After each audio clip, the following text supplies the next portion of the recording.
Saladin Ayyubi, known as Saladin. A voice emerges from a brave and mighty young man. How can I find joy while Jerusalem and Masjid al-Aqsa remain under Crusader occupation? How can I eat and be content while this persists? How can I sleep peacefully at night? Get ready.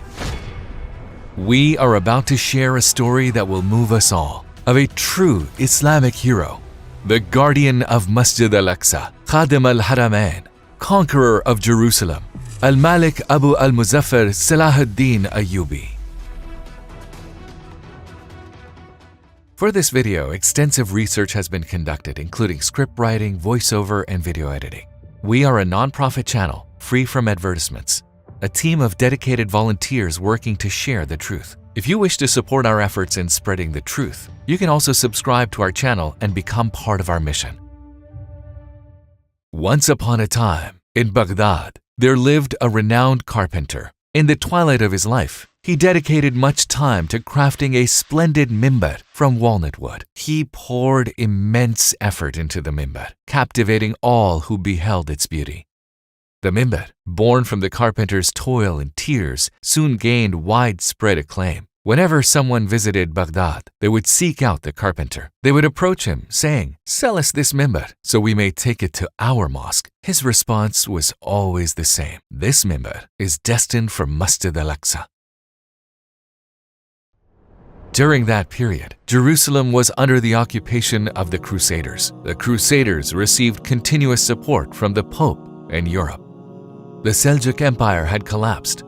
Numerous small Islamic states emerged in Anatolia and Mesopotamia, and they engaged in constant conflicts among themselves. In Egypt, the Bataniya Fatimids were established, weakening the Muslims from within. For Muslims, the dream of reclaiming Jerusalem remained distant amidst these three challenges. Everyone took it as a dream, yet that carpenter continued to reply with unwavering confidence. "This is what I can do. I'm a craftsman. I carve mimbars. Let a brave soul arise and seize Jerusalem so that this mimbar may find its place." The story of this mimbar spread to nearly every city, as people shared stories of its exquisite beauty. A young boy, perhaps 7 or 8 years old, heard the same account. That little boy was none other than Saladin Ayyubi. And from the moment he heard this story, he harbored one steadfast ambition: to recapture Jerusalem from the Christians and put that mimbar in its place. Born in the Iraqi city of Tikrit, Saladin Ayyubi was the son of a Kurdish father and a Turkish mother. His inclination towards religious studies surpassed his interest in military training. He delved into subjects such as logic, philosophy, sociology, fiqh, history, and pursued arts and sciences. He completed his education at Hadith University in Damascus. Muslims regarded him as an exemplary sultan, while the Crusaders saw him as a true Islamic hero. Both Eastern and Western historians and writers praise him in their works, and the sources unanimously depict him as pious, compassionate, cheerful, courageous, and formidable. When this remarkable figure reached the age of 26, he assumed numerous responsibilities in the state alongside his uncle Shirkuh. As Saladin grew older, fate paved the way for him to conquer Jerusalem. How, you may ask? The Sultan of the Zengid state, Nuruddin Zengi, unified all Turkish states under his rule and established a partial Islamic alliance, successfully reclaiming numerous cities from the Crusaders. When the Fatimid state of Egypt faced a crisis, the Crusaders of Jerusalem sought to expand their influence in the Middle East.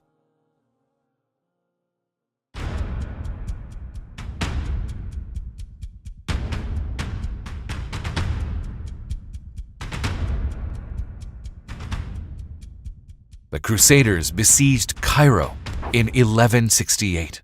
Sultan Nuruddin Zengi also set his sights on Egypt, because whoever gained control of Egypt would hold a strategic advantage over the opposition. The king of the Fatimid state sought assistance from Nur ad-Din Zengi. The Sultan dispatched his commanders, Shirkuh and Salahuddin.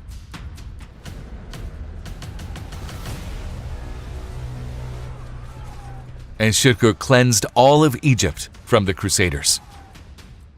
Due to his achievements, Shirkuh was appointed as the vizier of Egypt, but he passed away shortly after assuming the position.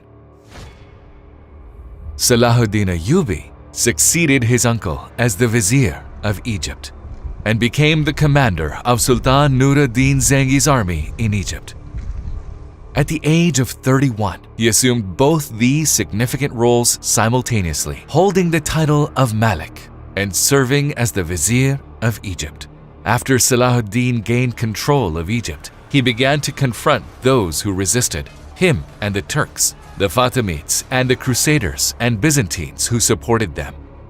With his absolute authority over Egypt, Salahuddin reorganized the army. He worked in support of Ahl Sunnah and established Sunni madrasas and new institutions. Gradually, he purged the Batiniya Fatimids from the bureaucracy. Ultimately, by order of Nur ad-Din Zengi in 1171, he brought an end to the rule of the Batiniya Fatimids.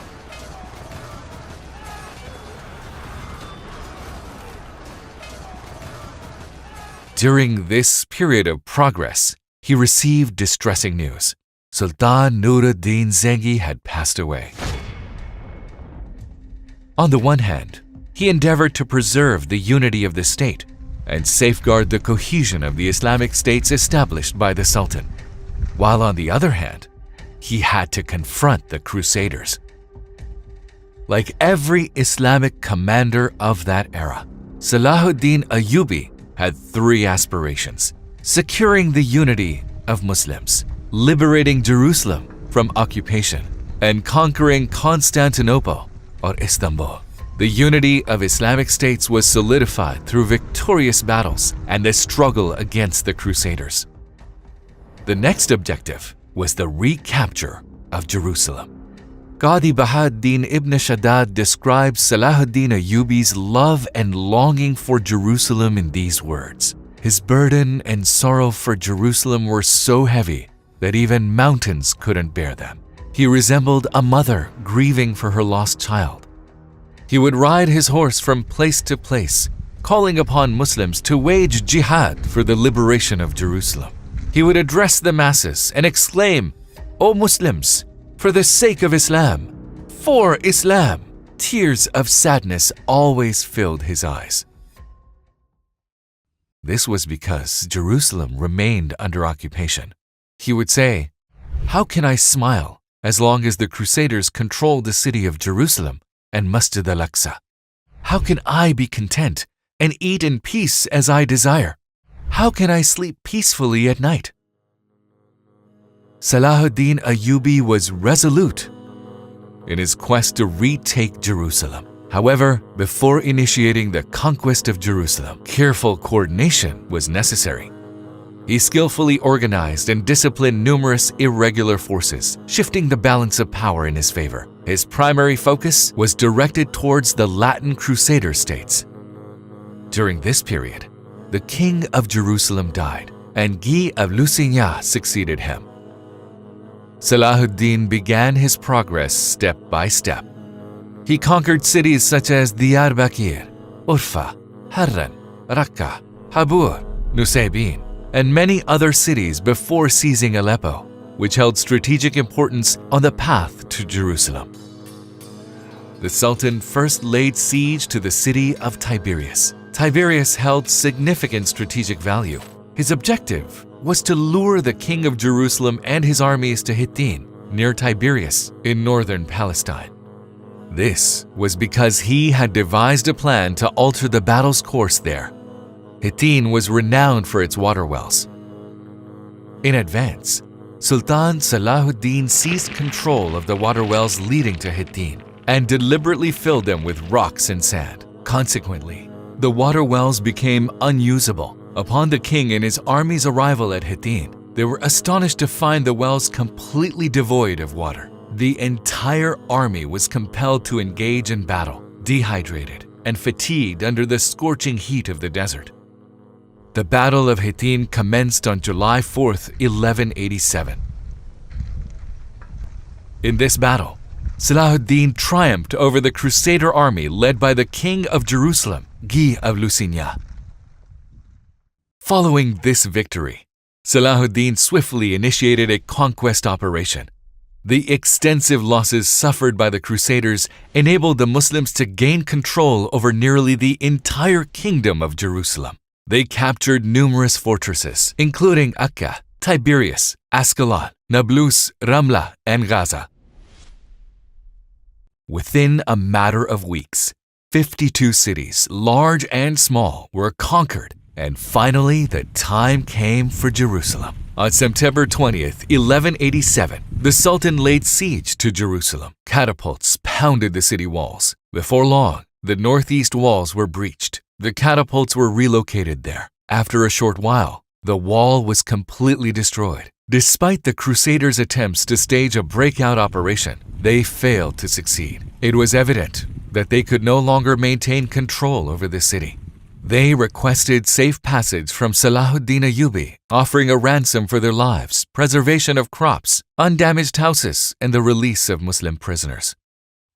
Sultan Saladin accepted the terms, as he wished to ensure the safety of the Muslim prisoners and avoid further casualties by prolonging the battle. On the auspicious occasion of the Miraj miracle, 27th Rajab, 832, 2nd of October 1187, on a Friday, Jerusalem was reclaimed.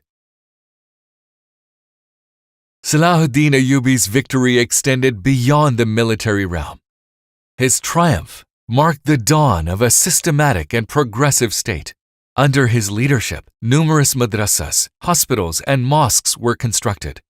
This era witnessed the zenith of knowledge in the Islamic world. Scholars of the time were drawn to the regions under Saladin Ayyubi's control. Through his support for scholars, he fostered the advancement and significant progress of knowledge. Scholars and students authored many works during this period. His governance served as a guiding light for numerous statesmen who came after him. On the 4th of March, 1193, his remarkable life came to an end as this devoted servant of Islam took his last breath in Damascus. According to his will, after his death, his burial shroud, kafan, was tied to a spear and brought before the people, accompanied by these words resonating through the streets of Damascus: "O Muslims, O people! The conqueror of Egypt, Yemen, Syria, Palestine, Jerusalem, Sultan Saladin, took nothing from this world except this burial shroud. Take this as a lesson and do not be deceived by the world." He had such a purpose in life that purpose itself kept him alive.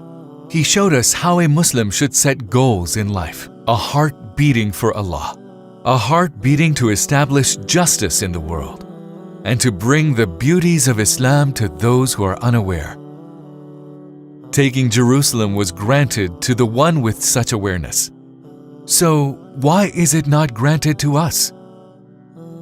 Because we need to change ourselves first. Our lives are focused on this world. Our dreams are worldly dreams, and our goals are worldly goals. Let us be sincere. Most of us think only about our comfort and ourselves. We need to scrutinize ourselves and have a heart that beats for Allah.